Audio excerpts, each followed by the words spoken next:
Vous avez déjà remarqué que les dirigeants les plus puissants que vous connaissez ne montrent jamais de passion?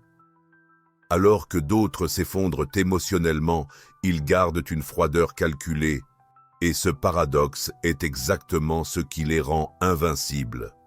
Comme Machiavel l'exposait dans Le Prince, tandis que tous implorent l'approbation émotionnelle, les véritables maîtres triomphent grâce au détachement calculé.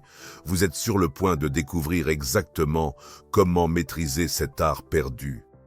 Dans cette vidéo, je révélerai 7 tactiques sombres que Machiavel utiliserait aujourd'hui pour dominer grâce au détachement stratégique, des secrets qui ont séparé les dirigeants puissants des gens ordinaires depuis des siècles, mais qu'ils n'admettent jamais publiquement. Et avant de révéler ces 7 tactiques sombres, vous devez comprendre que chacune s'appuie sur la précédente. La première, et peut-être la plus fondamentale, est ce que Machiavel considérerait comme essentiel pour tout leader stratégique. Pensez-y. Lorsque vous êtes émotionnellement trop impliqué, vos décisions deviennent prévisibles. Vos rivaux peuvent manipuler vos réactions, car ils savent exactement quel bouton actionner. Mais lorsque vous développez un détachement stratégique, vous devenez imprévisible, calculateur, véritablement dangereux. Des recherches psychologiques sur le syndrome du froid montrent que les dirigeants qui maintiennent un détachement émotionnel affichent une confiance 40% plus élevée dans chaque tâche que ceux qui se laissent submerger par leurs émotions. Dans un monde où, en 2025, la surcharge émotionnelle est endémique, votre capacité à rester calme vous donne un avantage immédiat. Mais attention, le détachement stratégique ne signifie pas froideur sociopathique. Il s'agit d'un contrôle émotionnel intentionnel. Vous ressentez encore, mais vous choisissez quand et comment exprimer ces émotions pour un effet stratégique maximal. C'est comme un grand maître d'échecs qui ressent la pression de la compétition, mais ne laisse pas cette pression influencer ses décisions tactiques. Comment appliquer cela? Avant chaque décision importante, demandez-vous, si j'étais un observateur externe analysant cette situation, quelle serait la manœuvre la plus intelligente? Écartez votre ego, vos espoirs, vos peurs. Ne regardez que les données, les probabilités, les résultats probables. Pratique ce que nous appelons une pause stratégique. Lorsque quelqu'un tente de vous provoquer sur le plan émotionnel, comptez mentalement 3 secondes avant de répondre. Pendant ces 3 secondes, analysez. Cette personne cherche-t-elle à me déstabiliser? Quelles informations révèle-t-elle sur ses propres insécurités? Comment puis-je utiliser cette situation à mon avantage stratégique? Imaginez que vous êtes dans une réunion cruciale. Tous débattent émotionnellement, mais vous restez calme, en observant. Pendant que d'autres dévoilent leurs cartes par leur frustration, vous collectez des informations précieuses sur leur véritable motivation. C'est là la différence entre réagir et répondre stratégiquement. Mais voici ce que la plupart des gens comprennent mal du contrôle émotionnel, et cette erreur coûte cher dans les situations de haute pression. Ils pensent que la distanciation ne signifie que maîtriser les réactions internes. Les maîtres vont bien au-delà. Maintenant que vous maîtrisez la distanciation stratégique interne, il est temps d'appliquer ce recul calculé au monde extérieur. La deuxième tactique montre comment transformer cet avantage psychologique en contrôle de l'environnement. La plupart des gens tentent de s'adapter à l'environnement. Les machiavéliques créent l'environnement. C'est la différence fondamentale entre celui qui détient le pouvoir et celui qui est contrôlé par lui. Une recherche fascinante a révélé que les machiavéliques réussissent mieux dans des environnements non structurés. Pourquoi? Parce que pendant que d'autres se perdent dans le chaos, ils prospèrent dans le désordre. Ils ne se contentent pas de naviguer dans la turbulence, ils la créent pour obtenir un avantage stratégique. En 2025, nous vivons dans le paysage commercial le plus volatile de l'histoire. Des changements technologiques perturbateurs se produisent en quelques mois et non en années. Les marchés oscillent sauvagement. Alors que vos concurrents s'efforcent désespérément de trouver la stabilité, vous pouvez tirer parti de cette volatilité à votre avantage. La technique, identifiez les zones où l'ordre est excessif dans votre environnement et introduisez des éléments de chaos sous contrôle. Réorganisez les processus, remettez en question les hypothèses établies, modifiez les délais de manière stratégique. Pas pour provoquer des problèmes, mais pour révéler des opportunités que d'autres ne voient pas dans le désordre. Imaginez le PDG qui arrive à une réunion de crise et au lieu de suivre l'ordre du jour habituel, dit « Commençons différemment aujourd'hui ». Chacun dispose de 2 minutes pour présenter la solution la plus radicale que vous n'oseriez normalement jamais proposer.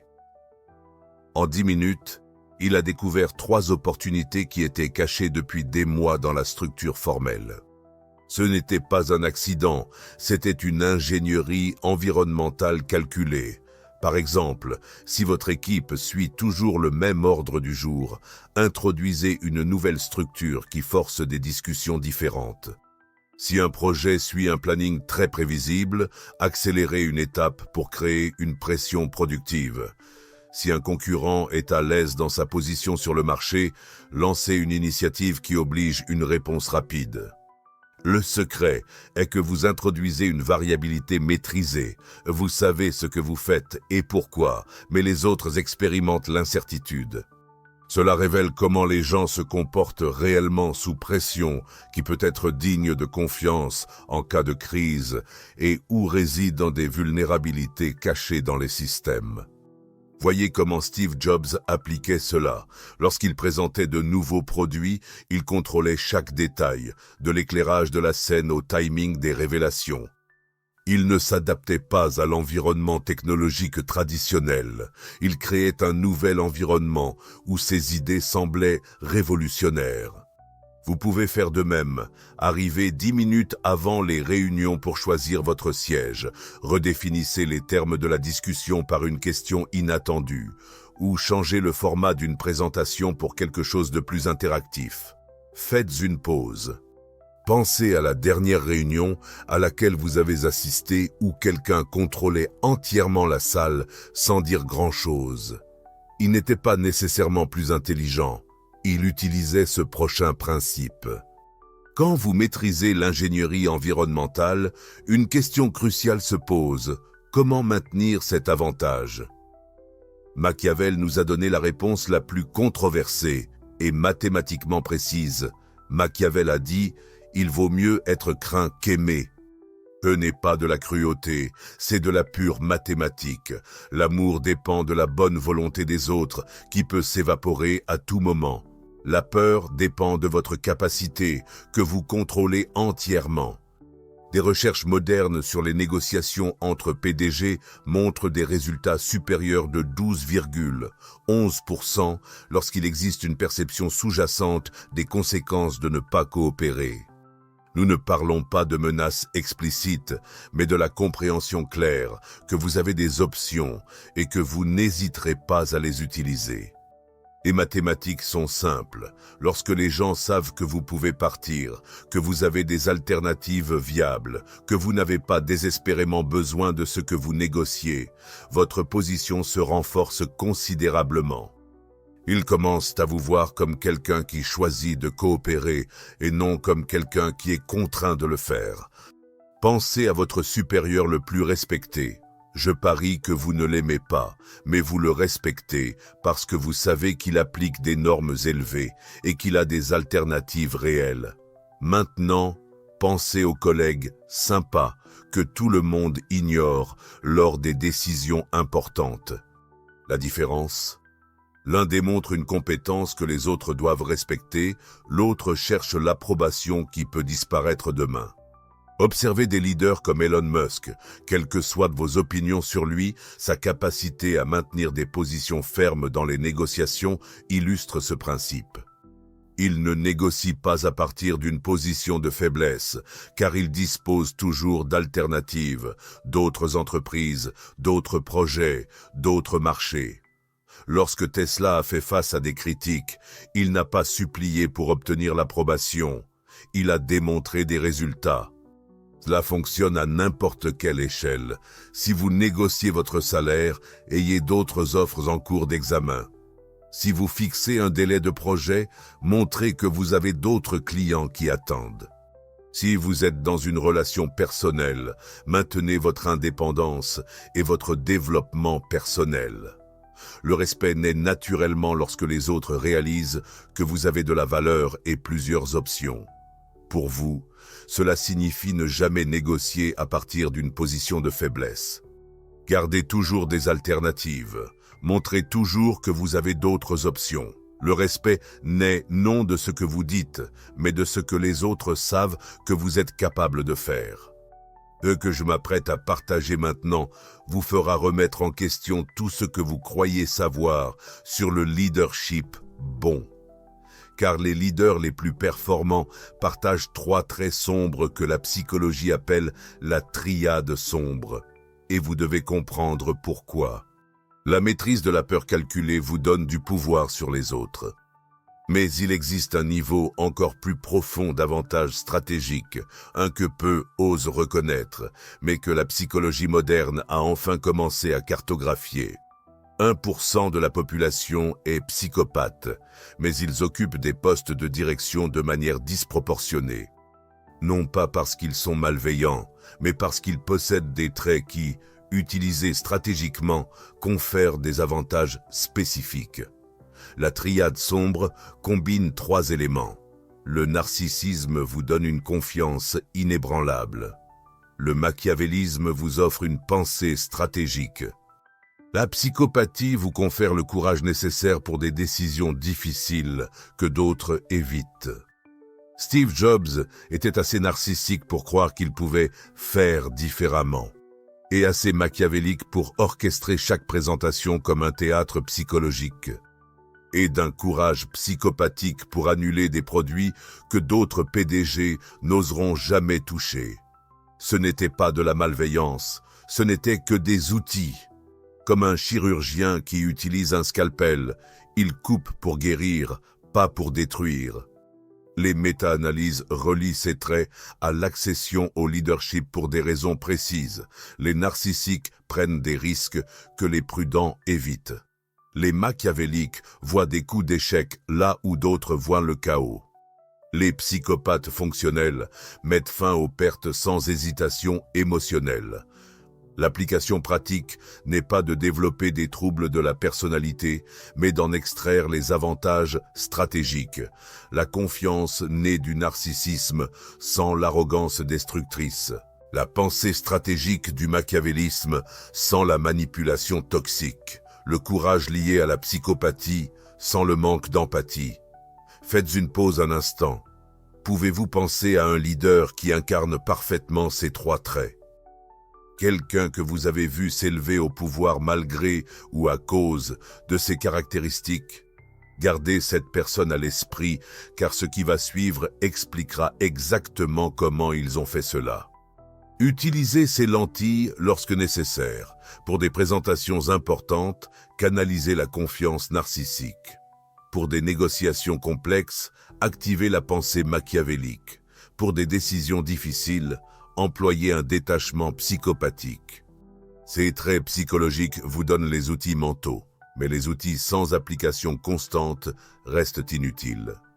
C'est ici que la 5e tactique transforme la capacité en confiance inébranlable. C'est ici que la 5e tactique transforme la capacité en confiance inébranlable. Voici la vérité inconfortable que personne n'ose dire. La plupart des gens échouent, non pas parce qu'ils visent peu, mais parce qu'ils promettent trop. Et si je vous disais que le secret de la confiance inébranlable réside dans le fait de faire l'inverse de ce que prône tout conférencier motivationnel? La confiance ne naît pas du succès occasionnel, elle naît de schémas de réussite prévisibles. Les recherches sur la confiance spécifique à une tâche montrent qu'une exécution fiable construit l'auto-efficacité mieux que des victoires sporadiques spectaculaires. Le Playbook du Leadership 2025 met l'accent sur la constance comme principal différenciateur entre les dirigeants efficaces et les médiocres. Dans un monde où les promesses grandioses restent sans suite, votre capacité à livrer des résultats constants devient votre marque de fabrique. La psychologie derrière cela est fascinante. Notre cerveau construit la confiance à travers des schémas répétés et non par des pics occasionnels de performance. Lorsque vous démontrez une exécution fiable de manière répétée, les autres commencent à vous percevoir comme une ressource fiable, une source de certitude dans un monde incertain. La structure. Identifiez 3 à 5 domaines où vous pouvez garantir une exécution parfaite. Concevez des systèmes qui rendent l'échec pratiquement impossible dans ces domaines. Exécutez sans faille, de manière répétée, publiquement. Votre réputation de fiabilité devient votre actif le plus précieux. Par exemple, si vous livrez systématiquement des rapports le lundi à 9 heures, les gens commencent à organiser leur semaine autour de cette prévisibilité. Si vous répondez toujours aux emails importants en 4 heures, vos collègues comptent sur cette réactivité. Si vous respectez toujours les délais avec une marge de sécurité, vos supérieurs commenceront à vous confier des projets plus importants. Ne cherchez pas à être spectaculaire dans tout. Soyez implacablement constant dans certaines choses. D'autres commenceront à compter sur vous, à dépendre de vous, à vous respecter, non pas pour vos promesses, mais pour des livraisons éprouvées. Cette fiabilité devient un pouvoir invisible. Les gens gravitent naturellement vers la certitude que vous représentez. Cette fiabilité devient un pouvoir invisible. Les gens gravitent naturellement vers la certitude que vous représentez. La constance construit votre réputation en interne, mais extérieurement. Vous devez maîtriser non seulement ce que vous faites, mais aussi la façon dont les autres interprètent vos actions. La 6e tactique est une pure architecture de perception. Les dirigeants sophistiqués contrôlent non seulement leurs actions, mais la façon dont leurs actions sont perçues. C'est l'architecture de la réputation, une construction délibérée de la manière dont les autres vous voient et interprètent vos décisions. Des machiavélistes de haut niveau utilisent des méthodologies spécifiques d'influence, des appels inspirants lorsqu'ils veulent motiver, des éloges stratégiques lorsqu'ils veulent gagner la loyauté, des stratégies d'aggravation lorsqu'ils veulent que les autres apprécient leur contribution. La différence cruciale réside dans l'intentionnalité. Les gens ordinaires laissent des impressions au hasard. Parfois, ils paraissent compétents, parfois incertains, parfois dignes de confiance, parfois non. Les gens ordinaires laissent des impressions au hasard. Parfois, ils paraissent compétents, parfois incertains, parfois dignes de confiance, parfois non. Les stratèges contrôlent systématiquement chaque interaction pour construire la perception souhaitée. Warren Buffett fait cela magistralement. Il mentionne simplement qu'il a commencé par distribuer des journaux, ce qui établit l'humilité. Mais il indique aussi clairement qu'il dispose de 100 milliards de dollars en liquidité, démontrant sa capacité. Quand il parle, on sait qu'on écoute quelqu'un d'humble mais dangereusement compétent. Ce n'est pas un hasard, c'est l'architecture de la perception. Un exemple pratique. Lorsque Jeff Bezos parlait d'Amazon dans les premières années, il disait toujours qu'il avait commencé dans le garage. Cela contrôlait l'impression d'humilité et de détermination.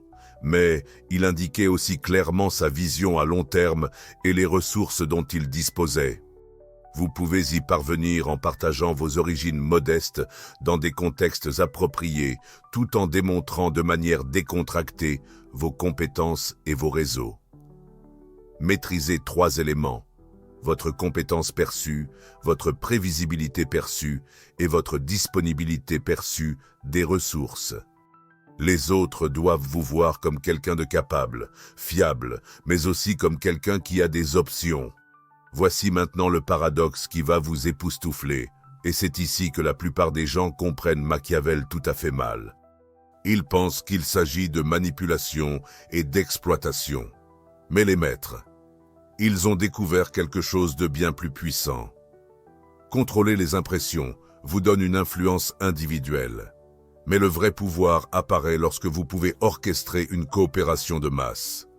La 7e et la plus sophistiquée des tactiques révèle le paradoxe final. Voici le paradoxe. Les machiavéliques qui réussissent coopèrent plus intelligemment que les personnes bonnes, traditionnelles. Ils comprennent que la coopération est une ressource renouvelable lorsqu'elle est appliquée stratégiquement et non une vertu qui s'épuise par l'usage. La limitation de la manipulation pure est qu'elle détruit la confiance au fil du temps.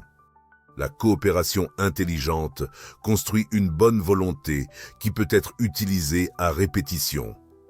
C'est un investissement dans l'influence future, pas seulement l'extraction de valeurs présentes. La beauté de cette approche est qu'elle crée des boucles de valeurs positives. Lorsque vous coopérez stratégiquement, d'autres personnes en bénéficient réellement, puis elles veulent naturellement coopérer en retour. Mais comme vous avez été intentionnel au moment et dans la façon de coopérer, vous pouvez prévoir et influencer ces coopérations futures. C'est comme Reid Hoffman, le fondateur de LinkedIn. Il met stratégiquement les personnes en relation, pas au hasard. Il met en relation le PDG d'une start-up avec un investisseur spécifique, non pas par bonté, mais parce qu'il sait que les deux y bénéficient et il devient le connecteur précieux pour les opportunités futures. Cela lui a coûté 5 minutes, mais il a construit un capital social qui vaut des millions. C'est comme être un investisseur avisé dans les relations. Warren Buffett n'aide pas les entreprises par bonté. Il investit là où il voit un potentiel de rendement mutuel. Lorsque vous aidez un collègue sur un petit projet aujourd'hui, vous construisez du capital social que vous pourrez utiliser lorsque vous aurez besoin de soutien pour quelque chose de plus grand. La différence, c'est que vous réinvestissez immédiatement les dividendes dans de nouvelles coopérations. La technique précise consiste à identifier les situations où le coût de votre coopération est faible et où la valeur pour l'autre personne est élevée. Offrez une introduction qui ne vous coûte rien, mais qui leur ouvre d'importantes portes. Partagez des connaissances spécialisées que vous possédez déjà, qui résolvent un problème critique pour eux. Donnez une reconnaissance publique qui ne vous dévalorise pas, mais rehausse considérablement leur réputation. L'application avancée fait du goodwill une ressource renouvelable. Vous coopérez vraiment lorsque le coût est faible et que la valeur relationnelle est élevée. Vous prélevez ce goodwill lorsque vous avez besoin de coopération dans des situations critiques. Vous réinvestissez immédiatement dans de nouvelles coopérations pour maintenir le cycle. Cette coopération calculée amplifie les 6 autres tactiques car elle crée un environnement où les gens veulent travailler avec vous, même lorsqu'ils savent que vous êtes stratégiquement compétent. Voici exactement ce que vous devez faire dans les prochaines 24 heures. Pause ici. Vous vous demandez probablement, est-ce que cela fonctionne vraiment ou est-ce seulement théorique? La réponse se trouve dans votre prochaine réunion, dans votre prochain entretien difficile, dans votre prochaine opportunité de leadership. Ce ne sont pas seulement des idées, ce sont des outils qui attendent d'être mis en œuvre. Désormais, vous maîtrisez 7 tactiques d'influence, mais la connaissance sans mise en œuvre n'est qu'une théorie élégante. Pour transformer ces principes en pouvoir réel, commencez par 2 actions immédiates. Pour une mise en œuvre immédiate, faites 2 choses. Premièrement, complétez une évaluation Mach 4 pour comprendre votre niveau actuel de pensée machiavélique. Ce test, développé par des psychologues organisationnels, mesure votre tendance naturelle à penser de manière stratégique plutôt qu'émotionnelle dans des situations de pouvoir. Deuxièmement, auditez votre environnement pour identifier où vous pouvez introduire une structure ou du chaos maîtrisé à votre avantage. Cartographiez les dynamiques de pouvoir qui vous entourent. Qui prend les décisions? Où se trouvent des points d'influence? Quels processus sont trop rigides et pourraient bénéficier de flexibilité? Quelles situations sont trop chaotiques et pourraient bénéficier d'une structure que vous contrôlez? Pour le développement stratégique, maîtrisez la structure des 9 tactiques d'influence: pression logique, appels inspirants, consultation, l'ingraciation, appel personnel, échange, tactique de coalition, tactique légitimante et pression. Chacune s'applique dans des contextes spécifiques où elle est la plus efficace. La progression de la maîtrise est claire. D'abord, maîtrisez le recul émotionnel dans les situations de pression. Ensuite, pratiquez la création d'un environnement favorable à vos initiatives. Puis, développez des alternatives authentiques dans toutes vos négociations importantes. Enfin, intégrez les 7 tactiques dans votre mode de leadership naturel. Voulez-vous accélérer leur mise en œuvre? Dans la prochaine vidéo, je dévoilerai le système complet de 21 jours pour maîtriser ces tactiques en pratique, avec des exercices spécifiques pour chaque situation. Si ce contenu a transformé votre vision du leadership, laissez un like pour me dire que vous souhaitez que je continue cette série avancée. Ces outils de mise en œuvre sont votre point de départ. Mais n'oubliez pas que les cadres des Fortune 500 n'ont pas maîtrisé ces principes du jour au lendemain. Ils les ont affinés systématiquement parce qu'ils ont compris une vérité fondamentale: maîtriser ces structures de manière systématique, tout comme les cadres des Fortune 500 qui ont gagné des milliards en appliquant ces principes. Ils ne sont pas de mauvaises personnes. Ils excellent sur le plan stratégique car ils comprennent que le leadership efficace en 2025 exige des outils sophistiqués pour résoudre des problèmes complexes. Vous avez découvert les 7 tactiques sombres qui transforment la pensée stratégique en confiance inébranlable. 1. Le détachement stratégique qui vous rend imprévisible. 2. L'ingénierie environnementale qui vous donne un contrôle total. 3. La mathématique du respect qui génère une autorité naturelle. 4. La triade sombre qui accélère votre ascension. 5. L'exécution implacable qui construit la confiance. 6. L'architecture de la réputation qui contrôle les perceptions. Et 7. La coopération calculée qui amplifie toutes les autres, du premier principe à l'application complète. Et vous êtes arrivé jusqu'ici, félicitations, vous n'êtes plus la même personne qu'au début de cette vidéo. Vous possédez désormais des outils que 99% des gens ne comprennent pas. Mais la connaissance sans action n'est qu'un divertissement. Voici votre défi.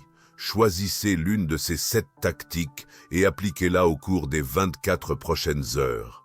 Commencez par le détachement stratégique lors de votre prochaine réunion difficile, ou utilisez l'ingénierie environnementale pour réorganiser un processus que vous contrôlez. Ensuite, revenez ici et laissez un commentaire en expliquant exactement quelle tactique vous avez utilisée et le résultat obtenu. Votre expérience réelle peut inspirer des milliers d'autres spectateurs, et je répondrai personnellement aux meilleurs témoignages de mise en œuvre. La dernière réflexion: Machiavel n'a pas écrit Le Prince pour rendre les gens méchants. Il a écrit pour révéler comment le pouvoir fonctionne réellement, afin que de bonnes personnes puissent rivaliser efficacement contre ceux qui utilisaient déjà ces tactiques sans scrupules. Lorsque vous maîtrisez ces 7 tactiques sombres, vous ne le devenez pas corrompu, vous devenez capable de protéger vos valeurs et de faire avancer vos causes justes dans un monde où la bonté naïve n'est pas toujours récompensée. Le vrai pouvoir machiavélique ne détruit pas, il construit avec une intelligence supérieure. Dites-moi dès maintenant, laquelle de ces 7 tactiques allez-vous mettre en œuvre en premier ? Partagez dans les commentaires quelle situation de votre vie changerait complètement si vous appliquiez le détachement stratégique ou l'ingénierie environnementale. Votre réponse peut inspirer d'autres spectateurs qui font face à des défis similaires.